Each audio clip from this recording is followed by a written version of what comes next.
Muito bem, turma. Nós tivemos um desencontro aí na primeira aula, né? Parece que alguns tiveram problema de enturmação, mas eu resolvi, já tinha até falado, fazer essa gravação para a gente não perder tempo, porque nosso tempo é limitado. Aliás, depois eu vou comentar um pouquinho sobre isso na nossa apresentação da disciplina, ok?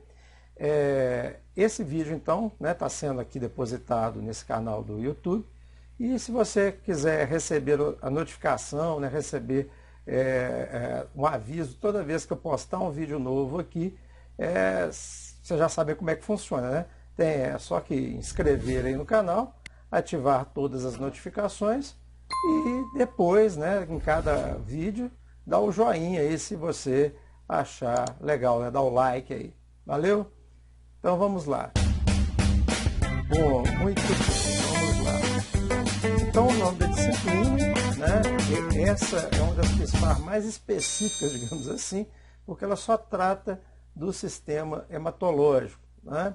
Então, como você sabe, hemato é de sangue, então nós vamos falar basicamente de problemas relacionados ao sangue aí. E vocês já devem ver, quando a gente fala assim, vocês já devem vir com alguma coisa aí na cabeça, pensando o que pode ser. Então, nós vamos chegar lá. Beleza. Então, essa primeira unidade, nós vamos falar um pouquinho aí sobre a apresentação da disciplina, fazer uma apresentação da disciplina, falar um pouco sobre o sangue e suas funções e falar um pouco vamos começar a falar um pouco aí sobre hematopoiese e eritropoiese. Na verdade, esse último tópico provavelmente vai ficar para a aula que vem, ok? Beleza. Então, unidade 1, vamos falar aí da apresentação da disciplina. Antes de apresentar a disciplina, deixa eu me apresentar, Então, o nome vocês já devem ter visto lá na tela inicial, meu nome é Licínio e eu sou farmacêutico. Antes de ser farmacêutico, porém, eu fiz o curso técnico em análises clínicas, patologia clínica, pelo Coltec, que é o colégio técnico aí da UFMG. Depois, fiz então meu bacharelado em farmácia também lá na UFMG, e dando sequência, fiz o mestrado em Ciências Farmacêuticas, dentro do programa de pós-graduação em Ciências Farmacêuticas, da Faculdade de Farmácia também lá da UFMG. Ou seja, tem mais ou menos o umbigo enterrado ali naquele lugar. Outra coisa, eu sou a prova viva de que comer em bandejão não transforma ninguém em mutante, não, senão eu já tinha me transformado. Então, beleza. E como profissional, eu trabalho desde 1993 na Secretaria de Saúde de Betim, fiz concurso lá. E nesse meio tempo, desde lá, da minha entrada em 93, eu já fui referência técnica, já fui farmacêutico hospitalar, já fui farmacêutico da atenção secundária. E agora, nos últimos 10 anos, eu estou aí na UBS, Unidade Básica de Saúde do Alvorada. Tá? Então, trabalhando aí com saúde básica e com atenção básica. E como professor do ensino superior desde 2000. Foi quando eu estava finalizando meu mestrado, então que eu comecei a dar aula. E já rodei um bocado de faculdades aí, Pitágoras já é a minha segunda vinda para Pitágoras. Eu estive em Pitágoras em Belo Horizonte, saí. Agora voltei aqui, desde 2019 que eu estou no Pitágoras aqui de Betim. Trabalho, já trabalhei também em Newton Paiva, UNA, na Unifenas, Unincor, então já rodei um bocado aí, Facsal, Funsese, então já tive um bocado de faculdades aí para ir afora, uma boa experiência nessa área. Tá? Significa que boa parte desses cabelos brancos aqui estão relacionados a isso. Bom, a estrutura da disciplina, como eu falei, então ela é bastante focada na parte hematológica.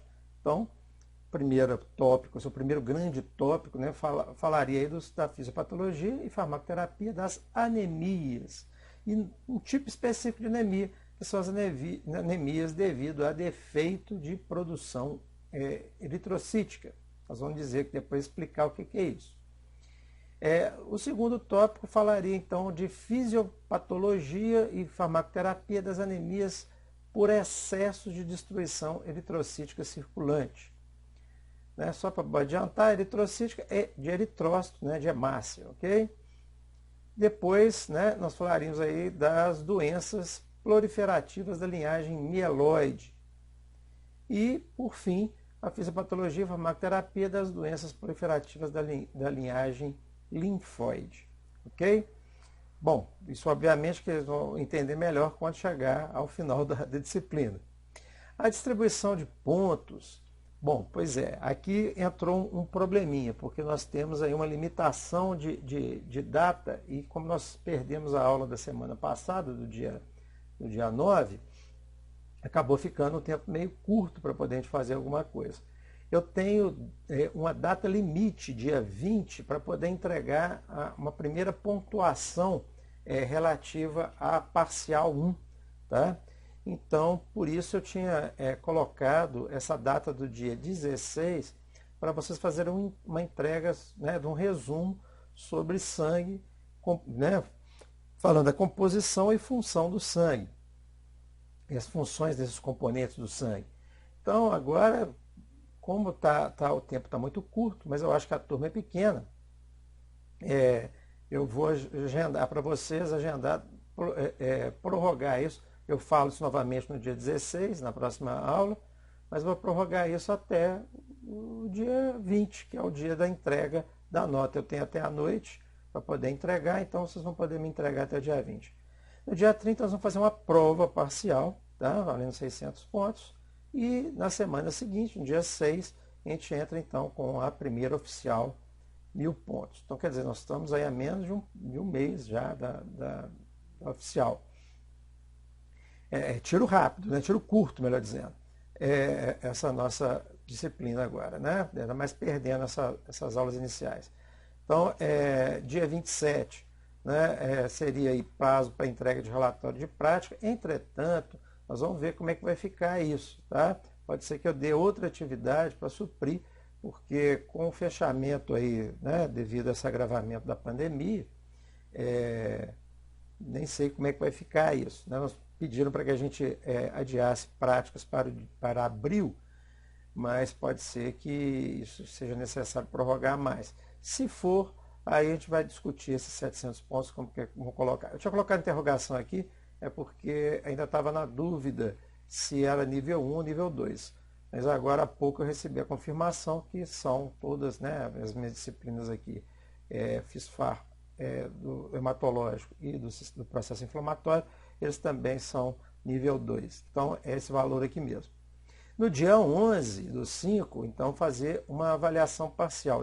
Em vez de fazer uma prova, nós vamos fazer uma avaliação na forma de um jogo. E, bom, e depois eu vou explicar, obviamente, como é que vai ser esse jogo, mas é um jogo online para vocês fazerem. Quem conseguir resolver ganha lá os 800 pontos. Mas depois eu explico isso com calma. E a oficial 2 marcada então para o dia 1 do 6, né, 1º do 6, no valor de 4.000 pontos. Então aqui é só para vocês terem uma ideia e agendarem quais são os dias importantes para vocês não faltarem, ou não, né, datas aí que são fundamentais para que vocês sejam aprovados. Beleza? A bibliografia, né? Então eu trabalho com esse livro, né, que é Fundamentos de Hematologia do Hofbrand, que é um livro bacana, né, que é um livro bem ilustrado, bem didático. Ele tem, além de ter na biblioteca, se não me engano, ele está na bibliografia também como livro e-book. Se não tiver, aí vocês dêem uma procurada aí na internet, costumam encontrar um ou outro capítulo, ok? E na parte farmacológica, então aqui um pouco para falar da fisiopatologia e aqui um pouco para falar da farmacologia, né? Então eu gosto muito do Rangdale. Obviamente que existem diversos outros livros de farmacologia que são muito bons. O Golan, o Goodman, né, o Katsung, tem diversos livros muito bons. Eu gosto do Rangdale, né, Rangdale, Ritter e Flowers, né, que são os autores, porque ele é muito bem, vamos dizer, editado.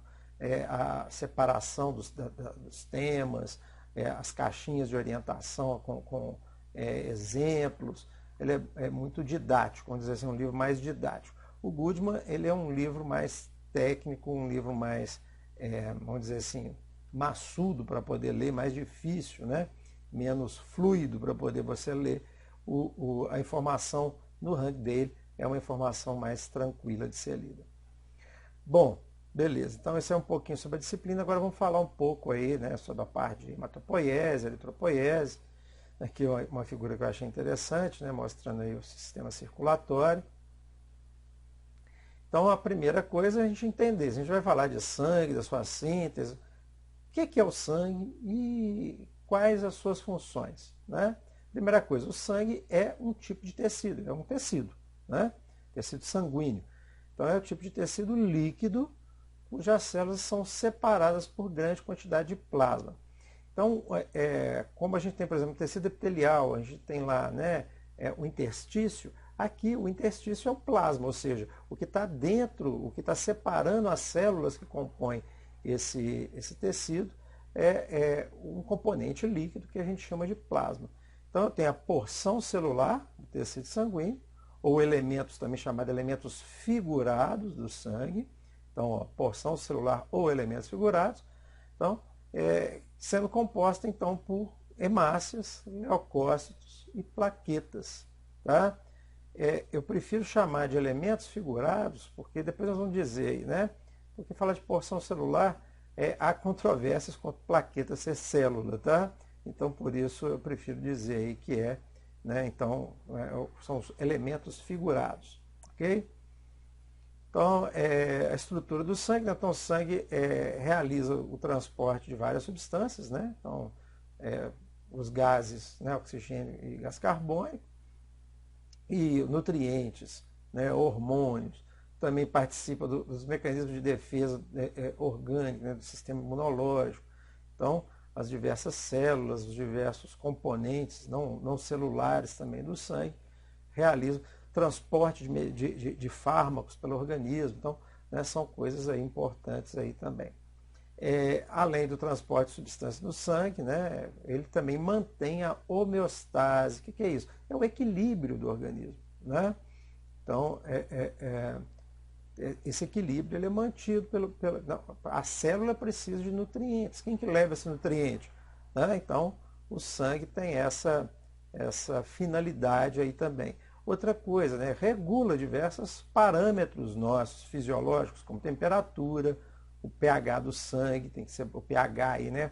Para pegar do bom funcionamento das células, é também regulado aí pelo sangue, né? O volume de água, né? Para poder evitar edemas e tudo mais. Então o sangue tem essa função. Beleza. Qual que é a composição do sangue? Então eu disse, a gente basicamente divide em dois blocos, né? Aqueles que são os componentes figurados, né? E o plasma. Então esse daqui seriam os componentes celulares e mais as plaquetas, e aqui o componente líquido mesmo, né? A parte líquida do sangue. Então mostrando aqui, isso aqui é o chamado hematócrito.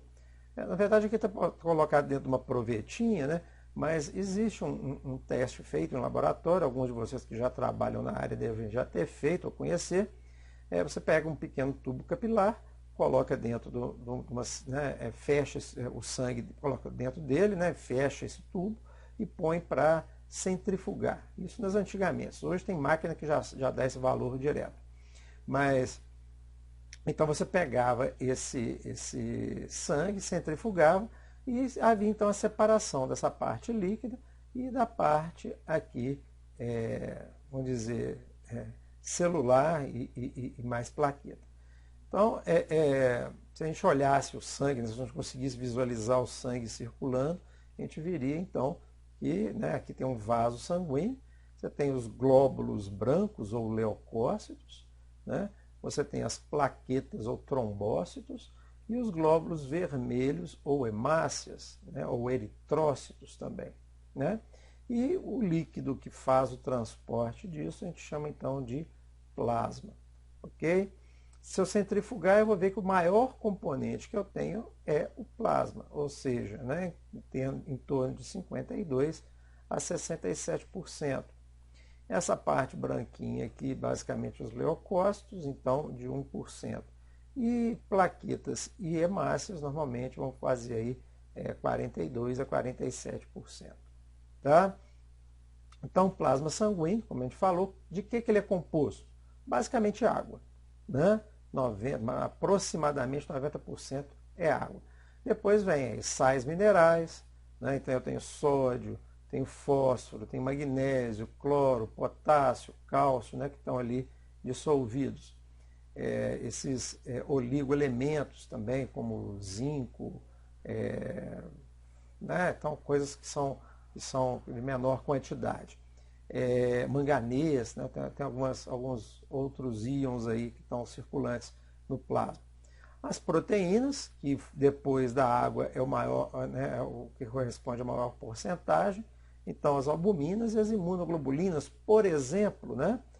Porque tem as beta-globulinas também, né? Então, tem a albumina, que é a proteína mais importante em termos de quantidade, de tamanho, e as imunoglobulinas, que participam do processo imune, que tem uma grande finalidade na defesa do organismo.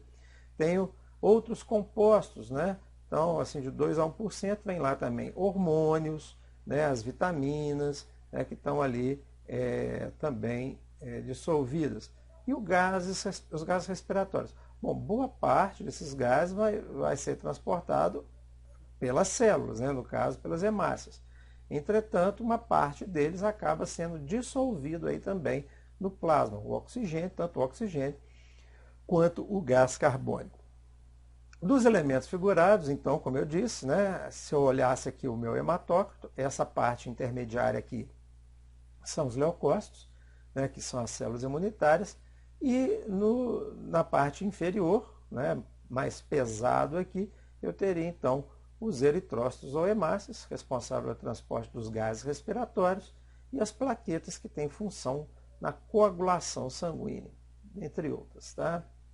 Então, aqui mostrando normalmente o local de síntese, que é a matriz óssea, principalmente nesses ossos planos e largos aqui do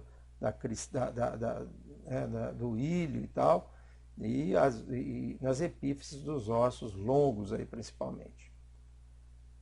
Funções do sangue. Essa questão da localização, de como é que é sintetizado, como é que vai aparecer então cada componente desse no sangue, como é que ele vai ser produzido, tempo de permanência, a gente vai falar mais adiante. Então, quais são as funções do sangue? A gente já adiantou algumas, né? Então, o plasma ele tem essa função homeostática, né? Ele é responsável pela homeostase sistêmica, orgânica. Então, na regulação do pH, por exemplo, né? Então, a ocorrência das atividades metabólicas celulares depende aí do valor de pH específico, ou seja, né, concentração orgânica de H+, né?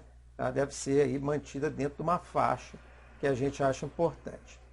Bom, aqui só explicando, dentro do processo respiratório, quando eu, por exemplo, queimo lá glicose, estou queimando glicose, o que vai acontecer? Na quebra da glicose eu tenho a produção de CO2 e água. Esse CO2, juntamente com a água, vão formar o ácido carbônico, né? Então, 2 hidrogênios e mais um oxigênio vindo da água, e o carbono e os 2 oxigênios vindos do CO2, né, vão produzir, então, o ácido carbônico. Esse ácido carbônico ele tende a se dissociar, e, né, como os ácidos em meio líquido, então vai produzir aí íons H+, e o íon bicarbonato. Né? Aqui, né, vai produzir a acidez no sangue, vai aumentar a acidez no sangue. Consequentemente, se os níveis de gás carbônico aumentarem, eu tenho tendência a acidificar meu sangue. Né? Como é que eu controlo isso? Bom, tem uma série de mecanismos fisiológicos. Né? O principal é através da respiração. Então, você já deve ter vivido isso, né? Você dá uma corrida assim para poder pegar um ônibus ou alguma coisa do tipo. Na hora que você entra dentro do ônibus, você está aquele lá, ofegante. Por que daquilo? Por que você fica ofegante? Por que você aumenta a sua frequência respiratória? Justamente para poder ficar livre do CO2 e, consequentemente, diminuir a acidez que está acontecendo ali naquele momento devido a essa dissociação aí do gás carbônico, ok? Melhor dizendo, do ácido carbônico. Então, se eu tenho alta de CO2, alta concentração de CO2, isso vai deixar o sangue mais ácido, né? Então, isso vai induzir o que a gente falou aí de uma hiperventilação, né? Aumenta a frequência respiratória, maior eliminação de CO2 para poder, então, conseguir compensar isso daqui. Já no caso da baixa de CO2, né? Deixa o sangue mais alcalino, e aí eu diminuo a frequência respiratória. Para quê? Para concentrar mais CO2 e compensar. Então, fisiologicamente, eu tenho isso. Então, eu tenho quimiorreceptores aqui no seio carotídeo que percebem isso, mandam um sinal para o encéfalo, e ali, né, eles vão regular, ou aumenta ou diminui essa frequência respiratória para controlar o nível de gás carbônico e, consequentemente, controlar o pH. Então, o tampão que existe aqui é o tampão bicarbonato ácido carbônico. Então, quando eu tenho excesso de acidez, eu chamo isso de acidose, né? Uma acidose, isso não precisa de grandes coisas não, né? O pH do plasma está em torno de 7,4, né? Se você tiver com 7,3, já está em acidose, né? Então, mesmo o valor de pH não correspondendo à faixa ácida ainda, está na neutralidade ali, né? Isso indica já uma série de fatores, né? Vai produzir aí depressão do sistema nervoso central, e dependendo do grau dessa acidose, que é o que acontece muitas vezes na cetoacidose diabética, né? Um problema que a gente já deve ter ouvido falar aí, quando tem uma diabetes descontrolada, né? Então vai levar a desorientação e coma, e muitas vezes a morte. No caso contrário, quando tem uma baixa de CO2 e, consequentemente, o sangue vai ficar mais alcalino, então eu chamo isso de alcalose. E aí a pessoa tem uma hiperexcitabilidade do sistema nervoso, vai produzir, né, nervosismo, agitação e, dependendo do grau, levar a convulsões, ok? Bom, continuando as funções do plasma aí, então falar outra função é a osmorregulação. Por quê? O que é osmo? Aqui é de equilíbrio osmótico. Quem é que controla né, como é que é feito esse controle osmótico do sangue? Só lembrando, né, acredito que vocês recordem aí esse mecanismo de osmose, né? Bom, acredito, mas eu acho que eu vou fazer uma coisinha aqui, peraí. Deixa eu mudar aqui. Não é isso que eu queria. Só um segundo. Deixa eu mudar aqui, deixa eu passar aqui para uma prancha minha aqui, para a gente conseguir desenhar isso então. Então, só lembrando, tem alguns mecanismos pelos quais eu posso ter trânsito aí, ou regulação. A tendência dos líquidos orgânicos é sempre entrar em equilíbrio de concentração. Eu acho que vocês lembram disso, né? Isso pode se dar por mecanismos de difusão, né? Por transporte ativo,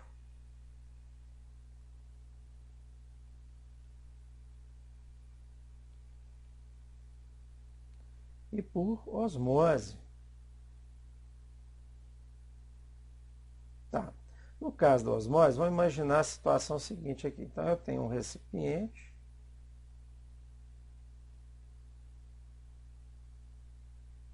e tenho ali no meio, separando aqui esse recipiente em dois, uma membrana semipermeável, né? De um lado dessa membrana, né, eu tenho líquido, do outro lado eu tenho também líquido. Vamos dizer que os dois, no primeiro momento, eles estão ali em equilíbrio.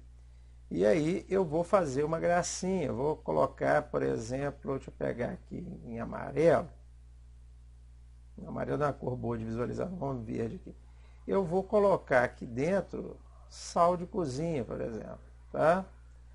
Ou seja, esse lado aqui, inicialmente, nesse momento, ele está mais concentrado. Ok? Essa membrana, ela não deixa passar esse soluto, né? Então, esse aqui é o soluto, o líquido em azul é o solvente, ela não deixa passar esse soluto. o que vai acontecer? Mas ela permite a passagem do solvente. Então, o que a gente vai observar? Uma migração, para entrar em equilíbrio, né? Uma migração do solvente, no caso aqui, vamos dizer que é a água, para o outro lado da membrana, para quê? Para diluir isso de cá, na tentativa de equilibrar os dois lados. Isso aqui é a osmose. Então, se eu pegar um segundo momento desse recipiente, ou seja, daqui a algum tempo eu voltar e for observar esse recipiente, eu vou ter alguma coisa mais ou menos assim, quer ver? Deixa eu dividir de novo aqui. Então eu vou ter um lado muito cheio e o outro lado mais vazio. Por quê? Que coisa doida é essa aí, professor? Porque aqui, né, passou a água para o lado de cá para tentar diluir e equilibrar, então, os dois lados, né, em termos de concentração. Então, no sangue acontece a mesma coisa, né? Eu tenho, o interior e o exterior das células são diferentes. Então, eu tenho que fazer algum equilíbrio aí osmótico. Quem é que faz esse equilíbrio osmótico? Não, o plasma tem essa função também. Ele tem lá, né? Vamos imaginar aqui, deixa eu só arredar isso daqui para cima, só para a gente ter um espaço para desenhar aqui. Então, vamos imaginar um vaso sanguíneo aqui, né? Então, um vaso sanguíneo aqui. Então, tem uma diferença de concentração do lado externo e do lado interno. Quem é que promove esse equilíbrio? São as proteínas, basicamente, né? Como eu falei, uma das mais importantes, a albumina. Tá? Deixa eu desenhar uma albumina assim, né? A albumina. Então, a albumina, ela vai circulando aqui no sangue, tá? E vai, então, levando, né, porque aqui, né, como aqui é mais líquido, né, porque do lado de fora, tem uma diferença de concentração. Então, essa diferença ela é equilibrada pela albumina. Isso é chamado, né, ela exerce uma pressão, evitando que haja, então, o extravasamento de líquido, porque senão o sangue, né, se tiver com a albumina baixa, o sangue sairia, a tendência dele era sair do vaso e provocar aqui um edema. Quando eu tenho pacientes, por exemplo, que estão desnutridos, né, uma das primeiras coisas que aparece na desnutrição é uma baixa de albumina, então uma hipoalbuminemia. Uma das características do indivíduo que está nesse quadro é estar edemaciado, ou seja, ele está inchado, é o que a gente chama de anasarca, né? Então pode produzir, quando esse inchaço é generalizado, então eles, né, têm anasarca.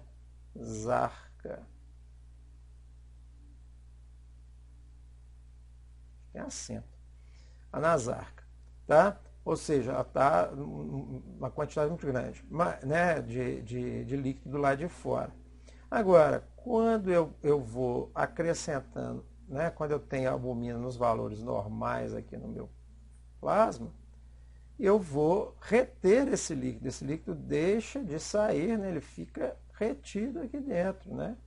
E com isso não tenho esse edema, eu evito o aparecimento desse edema. Então, uma das formas de reverter essas anasarcas, esses inchaços generalizados, é administrando, por exemplo, albumina intravenosa, né? Eu conto sempre o caso de uma mãe, na época a gente tinha lá uma comissão de nutrição e dietética e eu fazia parte porque a farmácia era responsável pela manipulação de nutrição parenteral. Então, a gente fazia parte. Então, a nutricionista relatando um caso de uma usuária que levou a criança dela lá desnutrida, o menininho estava todo inchado, e aí eles acharam por bem, né, fazer uma nutrição ali, um reforço nutricional naquela criança, e a criança recupera muito rápido, né? Em poucos dias o nível já de albumina dele estava regularizado, e com isso a criança desinchou, né? Então houve um movimento contrário aqui, né? Ocorreu então a volta do sangue do líquido para dentro do sangue, né? Então a criança desinchou. No desinchar, a mãe falou assim: pô, vocês falaram que meu filho estava desnutrido?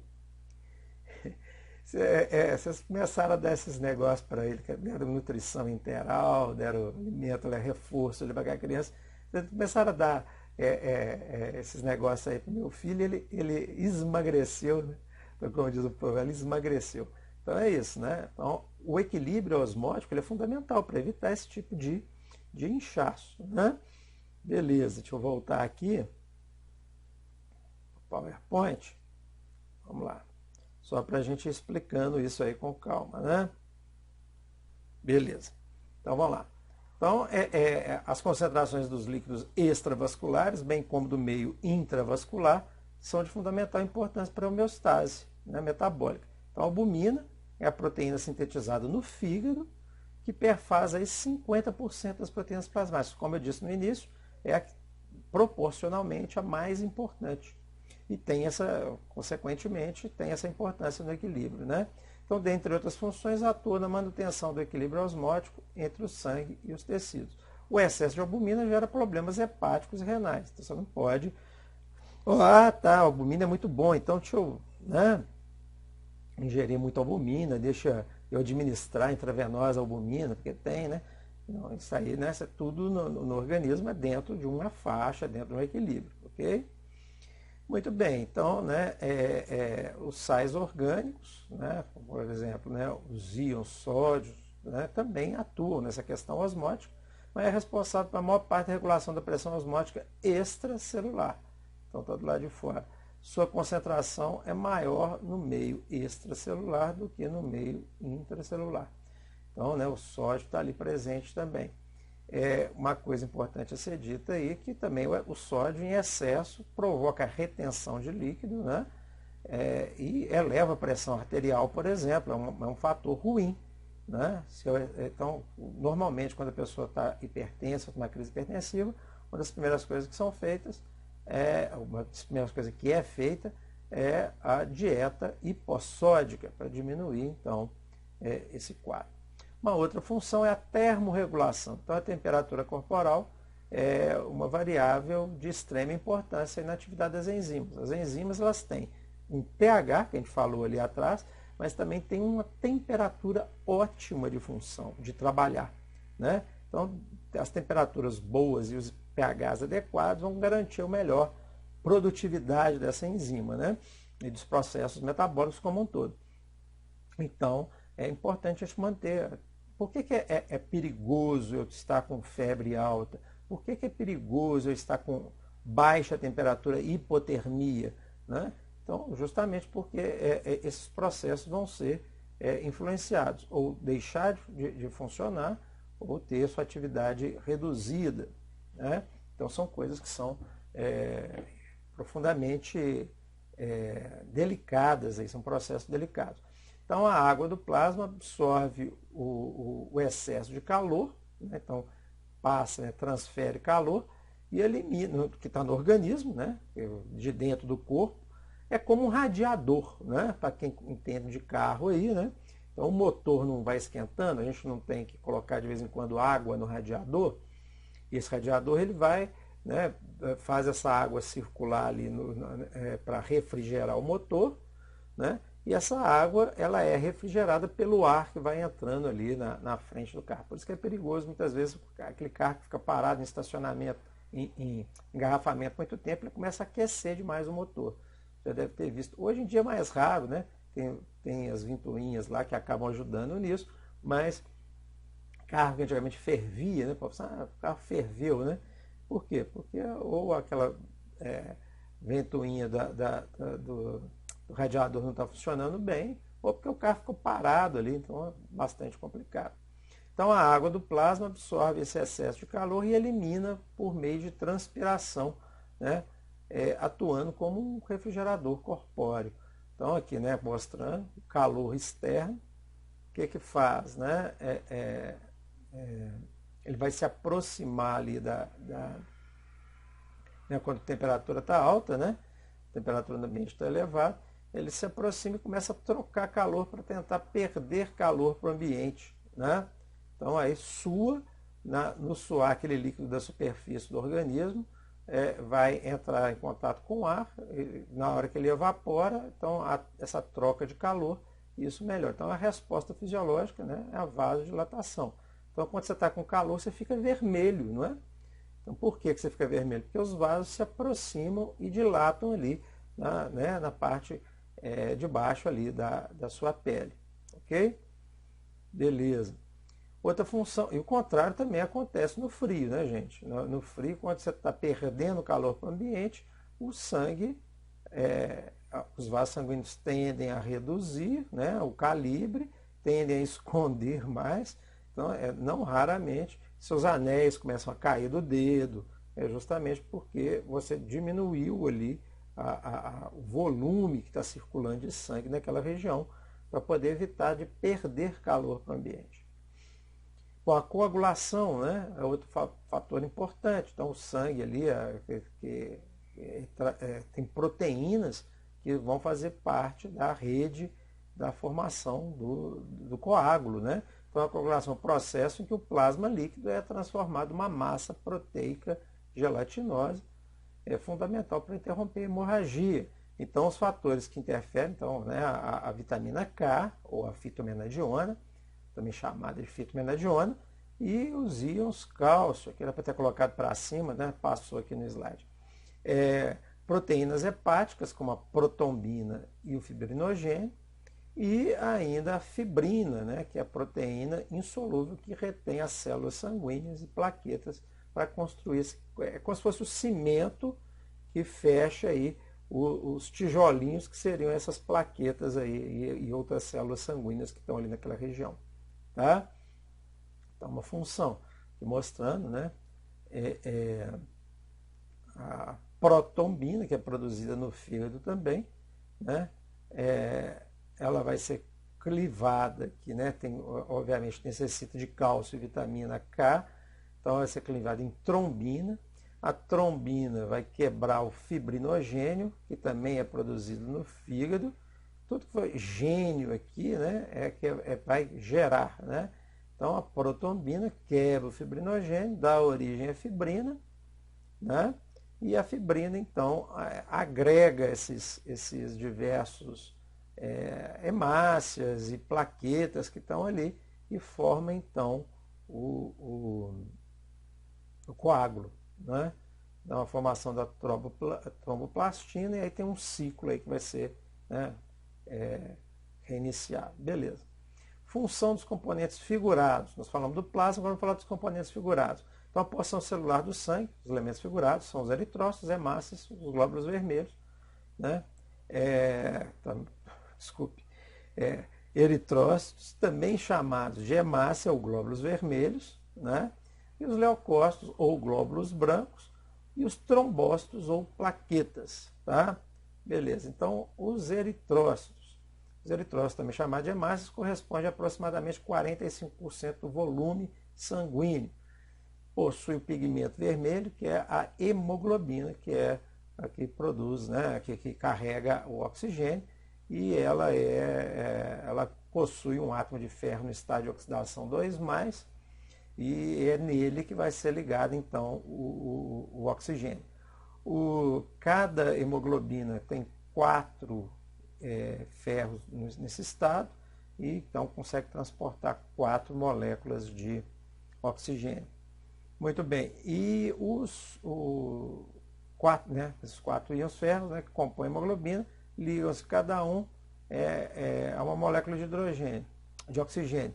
Essa hemoglobina é composta por um pigmento chamado ferroprotoporfirínico, juntamente com o grupo M e a globina, que é a parte proteica aqui. Tá? Então, aqui só mostrando isso, os eritrócitos, né, as células vermelhas, e aqui dentro delas, então, a hemoglobina, que é um detalhamento, mostrando aqui a presença dos 4 elementos de ferro e aonde o oxigênio, então, vai se ligar. Esse é o pigmento ferroprotoporfirínico, ou grupo M. O ferro fica no núcleo dele ali, né, no centro dele. Ok?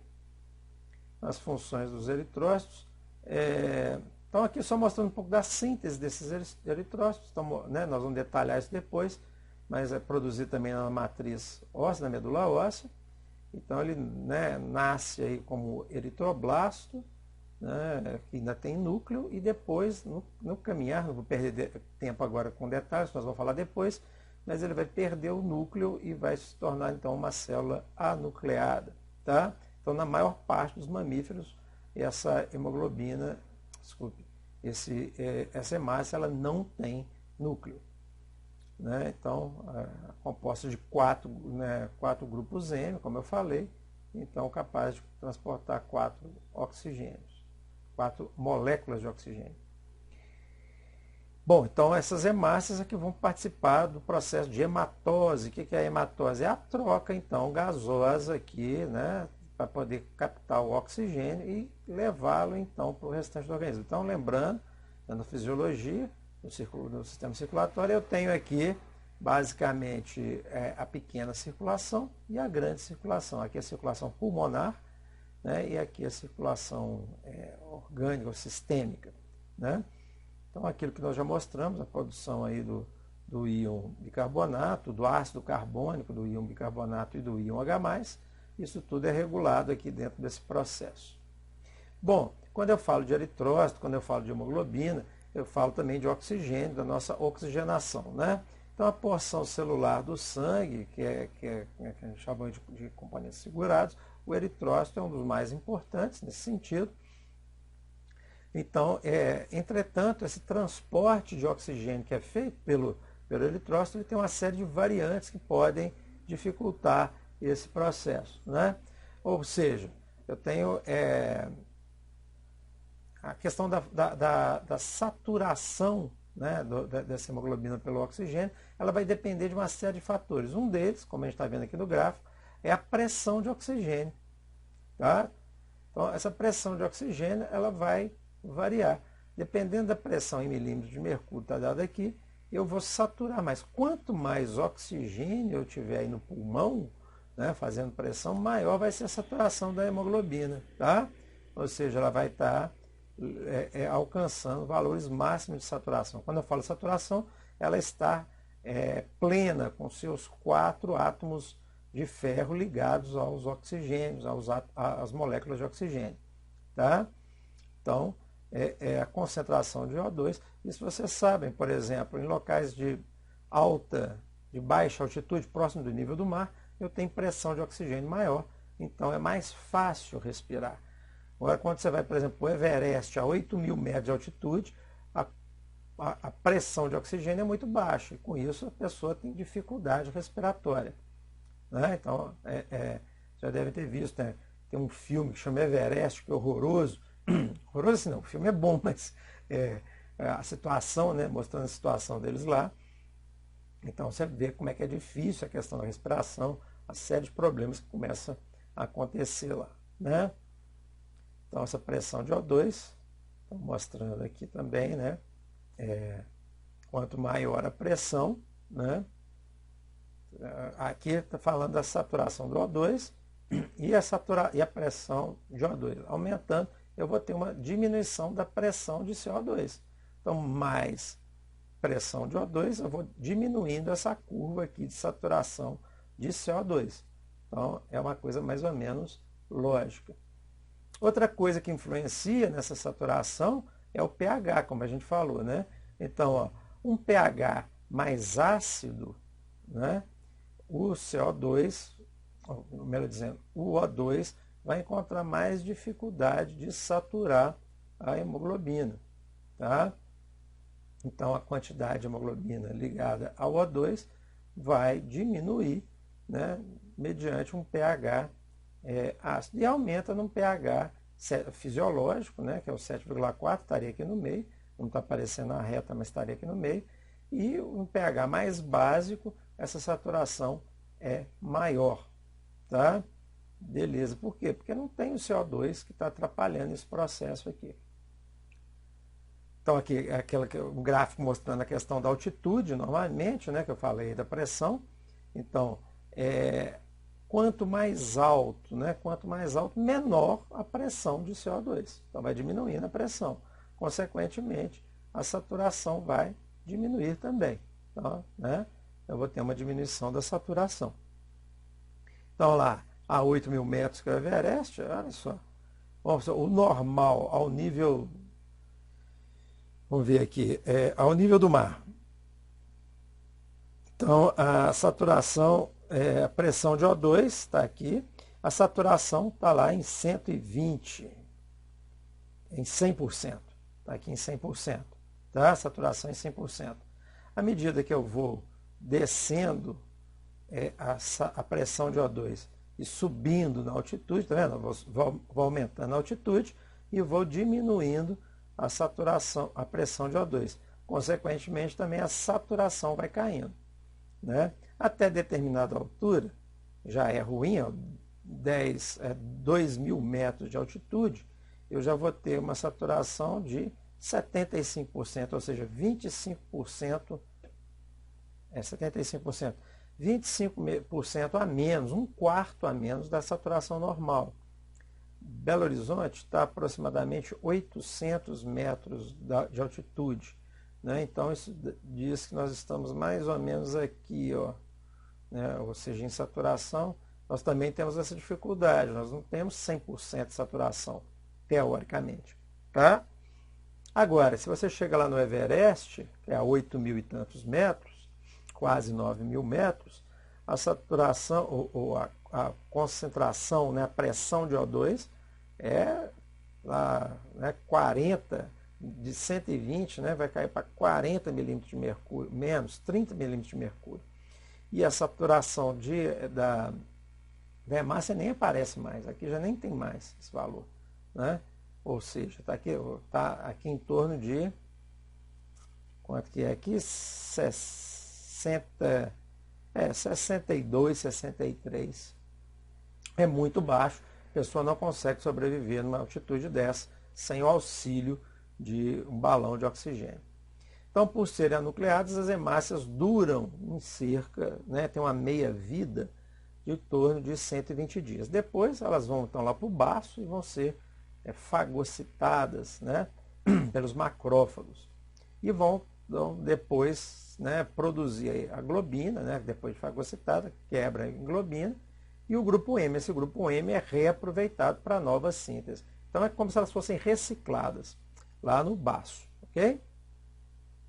Muito bem, aqui mostrando então os componentes diversos aí do sangue, né, os leucócitos, né, os trombócitos, né, e as hemácias, os eritrócitos, e a função de cada um nesse quadro. Estão mostrando glóbulos vermelhos, transporte de oxigênio, origem medula óssea, plaquetas, coagulação também da medula óssea, glóbulos brancos, defesa do organismo, medula óssea, água, né, função principal, transporte de moléculas, manutenção do volume sanguíneo, absorvida do intestino, albumina, transporte de diversas substâncias, inclusive vários fármacos, e a origem, o fígado, fibrinogênio, também no fígado, função coagulatória. As globulinas, transporte e combate de infecções, né? As imunoglobulinas seriam, né, responsáveis pelo combate de infecções, no fígado e também nos linfócitos, que é um tipo celular, que nós vamos falar mais adiante. O oxigênio, a respiração, né, celular aeróbica, que é a principal função, e a fonte dos pulmões. O dióxido de carbono não tem função, basicamente, mas na verdade tem a função que ele participa aí do equilíbrio de pH, porque, né, ele que é responsável pelo tampão bicarbonato ácido carbônico, então, né, origem nos tecidos. Nutrientes orgânicos, metabolismo celular, absorvidos no intestino. Sais minerais, manutenção da pressão e do pH sanguíneo, também origem na nossa dieta. Aí. Os resíduos, né, não tem muita função, né, origem nos tecidos e fígado. E os hormônios, né, metabolismo celular, a função, e origens variadas dos diversos órgãos. Ok? A gente começou falando aí dos eritrócitos, porque nós vamos falar inicialmente, o primeiro dos componentes figurados que nós vamos trabalhar vão ser os eritrócitos. Então, nós vamos falar da eritropoiese.